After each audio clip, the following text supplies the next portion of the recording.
jusqu'à 9h, Good Morning Business. Il est 7h43, une 33e usine en Chine donc pour Plastic Omnium, dont nous recevons le directeur général Laurent Favre. Bonjour. Bonjour.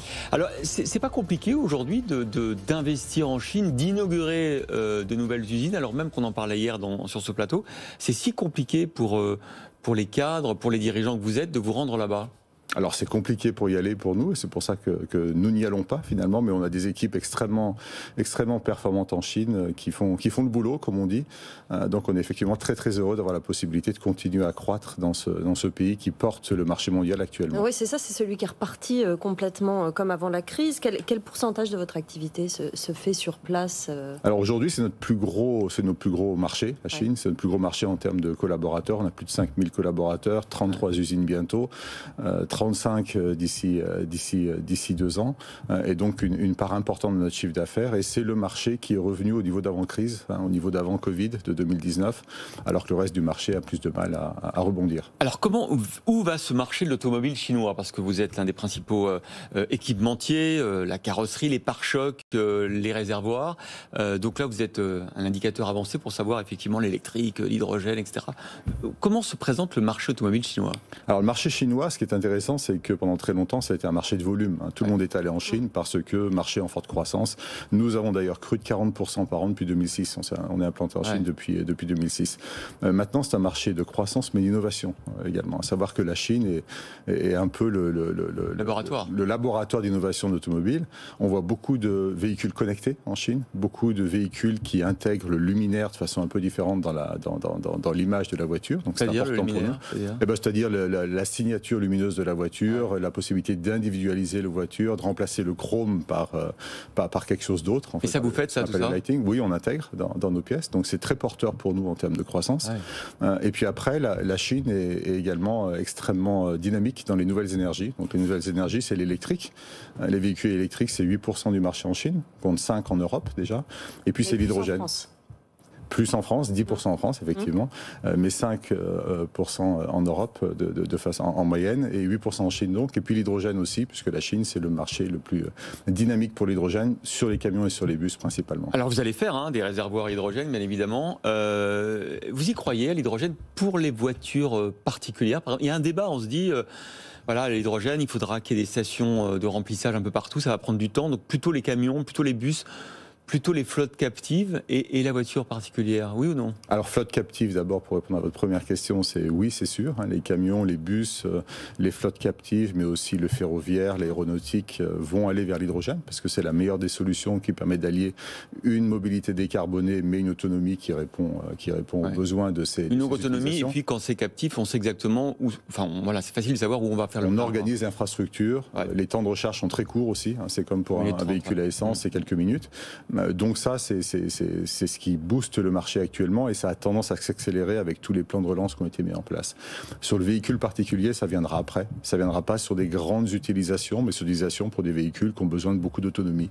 Plutôt des gros véhicules, des SUV. Et nous, on pense que ça viendra en complément avec des véhicules à batterie. Une pile à combustible permettra d'alimenter en permanence la batterie et donc de réduire le poids, la taille et le prix de la batterie. Ce que vous dites aussi, c'est que le consommateur en Europe n'est pas forcément prêt avec tous ces message qu'on lui fait passer au fil des années, le diesel, ensuite l'électrique, ensuite l'hydrogène. Il faut laisser passer du temps entre ces différentes innovations.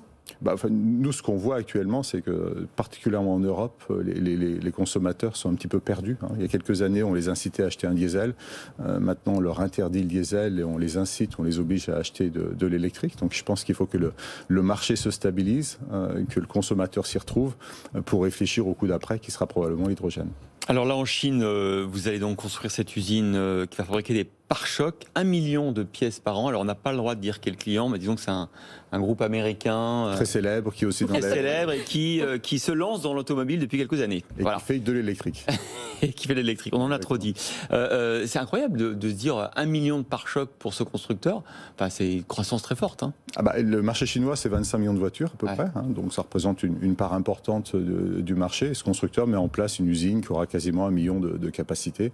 Et nous le suivons, parce que nous le suivons déjà ça aux États-Unis et partout où il est présent. C'est un constructeur important pour le plastique omnium.